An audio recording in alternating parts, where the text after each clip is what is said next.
Hey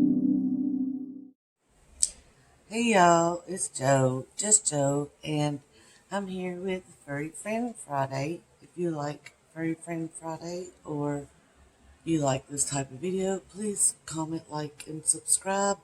Ring the bell and you'll get notifications about my videos. So today I'm going to be talking about my 8-year-old cat, KitKat. He is a tuxedo cat. He's half Siamese. And I'll be putting this Marc Jacobs palette on my eyeballs. I'll show you the colors. I won't be talking about what colors I put on my eyes. I'll just be telling a story. I will show you the colors. And so let's get into the video. So like I said, KitKat is 8 years old. We had, the best way to explain it is a neighbor that the cat would get out. Because his cat was full-bred Siamese, he would not get it fixed, but the cat got pregnant several times.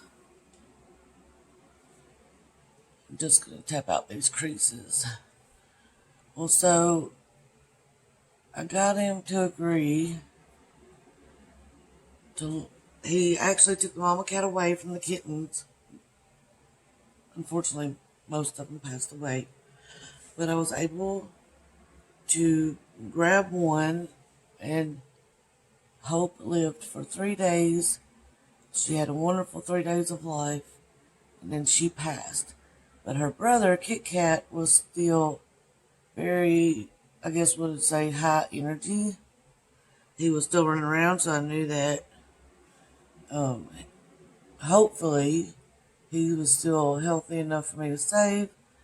I convinced that neighbor to let me put up a live cage at his garage where the kittens were running in and out of, because he always kept the garage door open. So I set up a live cage.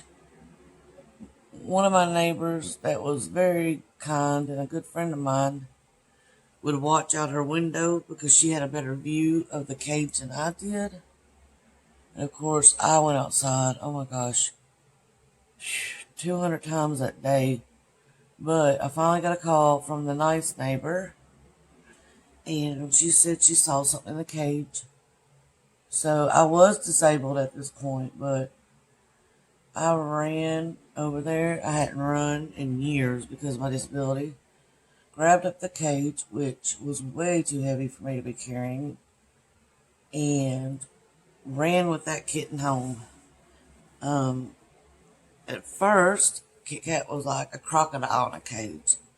I never had a cat act that crazy. And I thought, this kitten is feral. I don't know if I can change him. I don't know if he can eat. I don't know anything.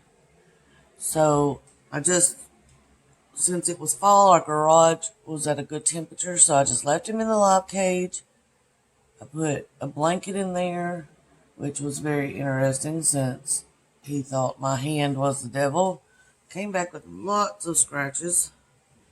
And I fed him and watered him in the cage for probably only like 2 or 3 days, because he understood I was giving him food, I think. Oh, he was so hungry. He ate. Luckily, he wasn't food aggressive, but he ate like he never ate before, bless his little heart. So once he kind of got used to me, I took him to our master bathroom and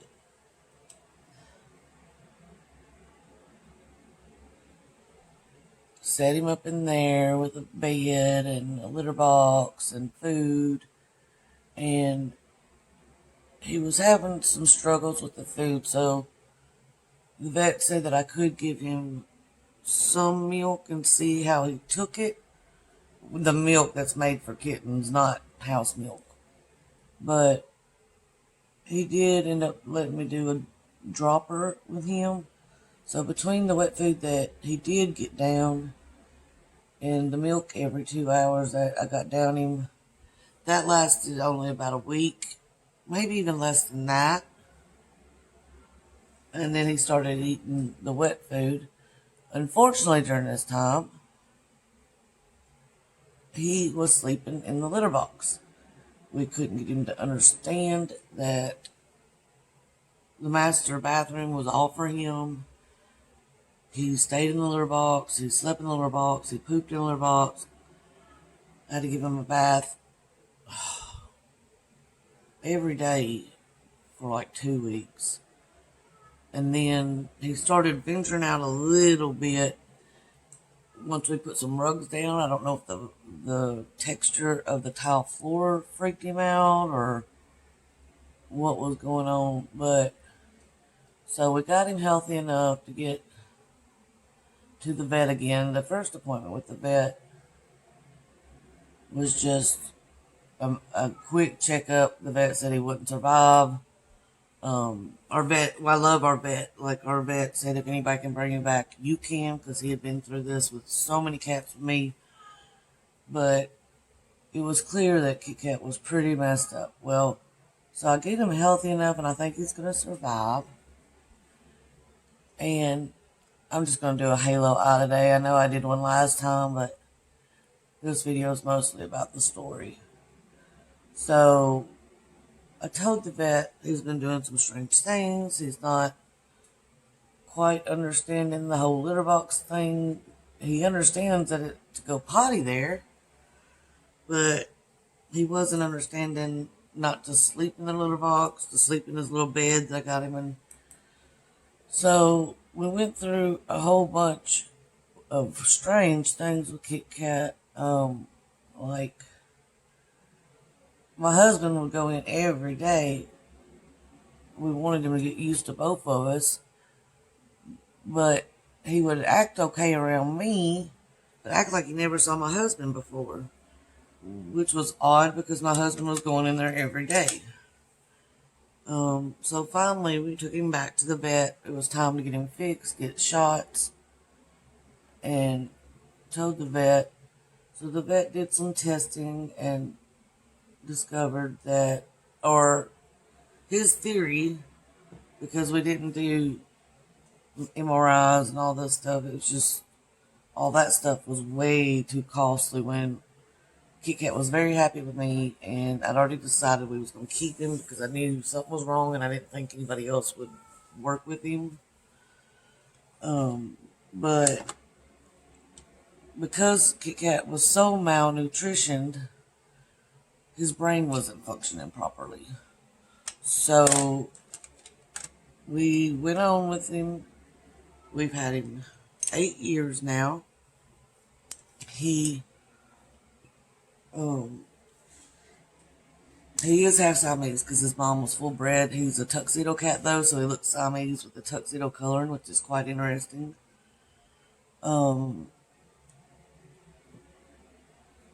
Unfortunately, he still doesn't always know my husband.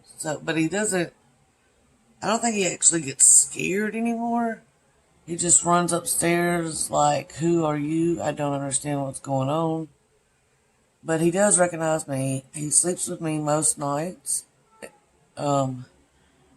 He stays upstairs most of the time, like it's his little kingdom. He loves being upstairs, and the other cats aren't so interested in being up there. If you hear a cat meowing right now, it's actually him. He stares blankly at things and meows. But he is a happy cat. I always feel sorry for my husband when he comes home, and he talks to, for 8 years, my husband has talked to him and loved on him, and I hate that he only recognizes my husband like 30% of the time, but he's still a very happy cat, and when he does recognize my husband, he just loves on my husband, and he'll go to the stairs and get right where my husband's height is so my husband can pet him. I mean, it's adorable whenever he does recognize my husband. It's strange, but the vet said, with that level of malnutrition, you don't really know how the brain's gonna act. So, like I said, we did decide to keep him. He's been with us for 8 years. He does stay with me most of the time. Like I said, he does go upstairs and lays in the sunspots up there from the windows. Got some creasing from that. I used to pee Louise base today, and it does crease unless I pat it out. But I'd say he's a really happy cat.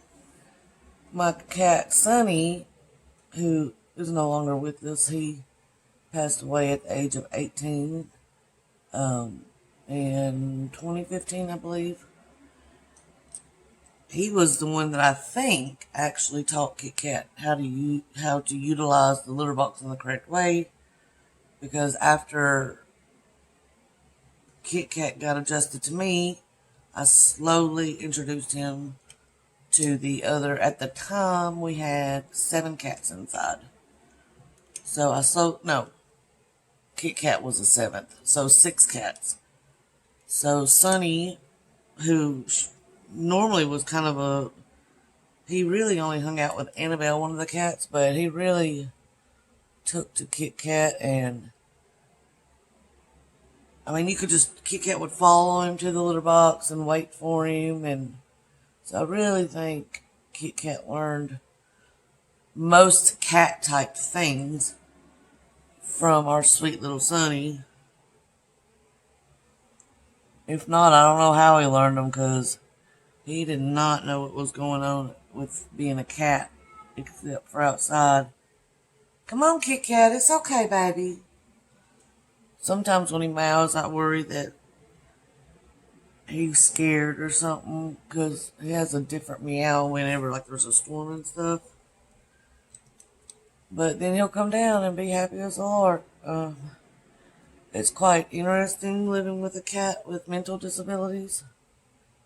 I mean, sometimes, like I said, he'll just be staring at the wall, and you want to reach out to him and help him and understand what's going on. But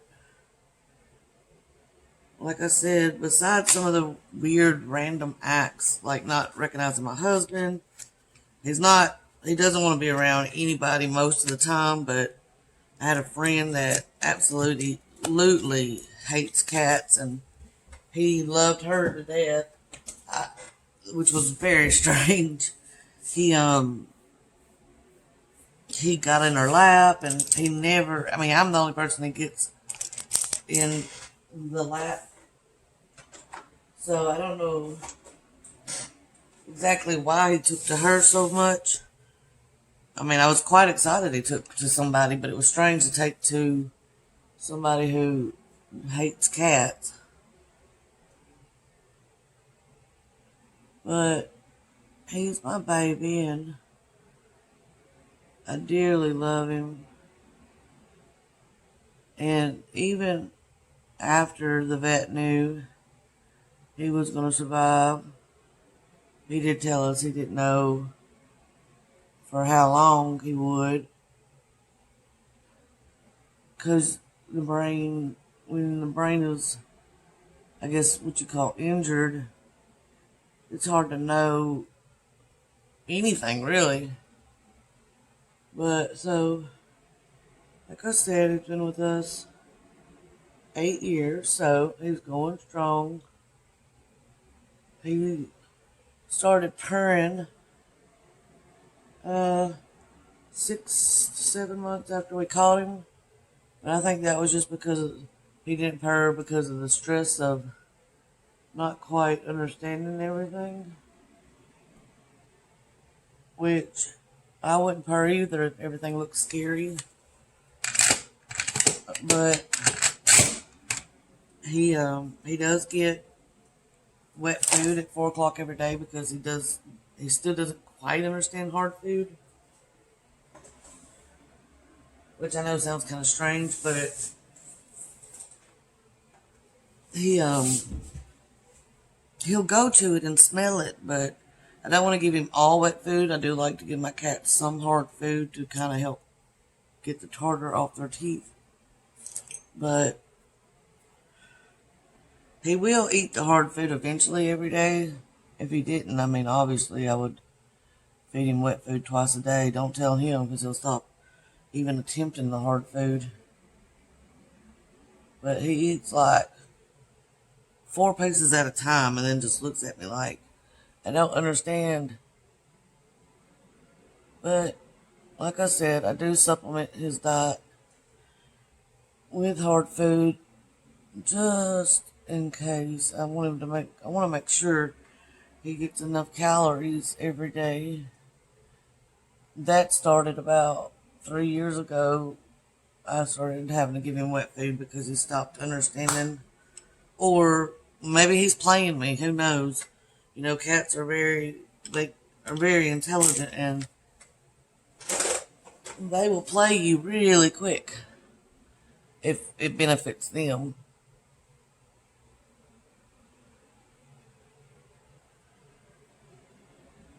Sorry, I can't do my lips and talk. Oh, I gotta get some of this foundation off my lips.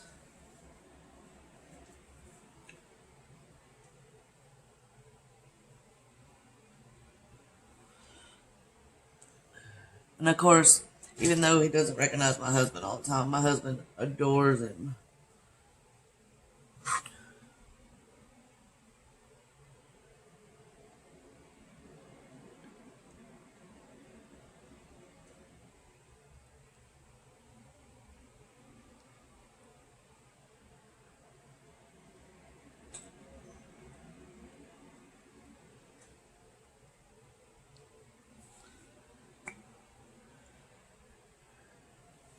He does play a little too rough. I do think he's playing, though. I don't think he means to be rough. I think he just doesn't understand how tough he's playing.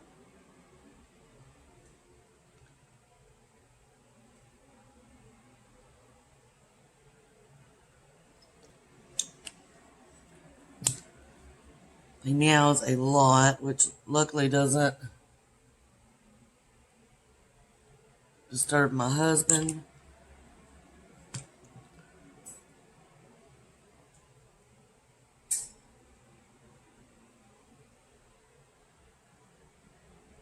Like loud meowing. But he's a good boy, and I think the vet's wrong. I think that he's probably going to live a full life, but maybe I'm wrong. I'm just glad to have him as long as I can. And that's the story of KitKat, a little Siamese cat that I rescued from a not-so-good neighbor that doesn't understand most things, but has a big heart. So, if you like this type of video, please like, comment, and subscribe below. I love you all. I hope you have a great day. I hope you make good decisions and be safe. I will see you in the next video. Hugs from Tennessee.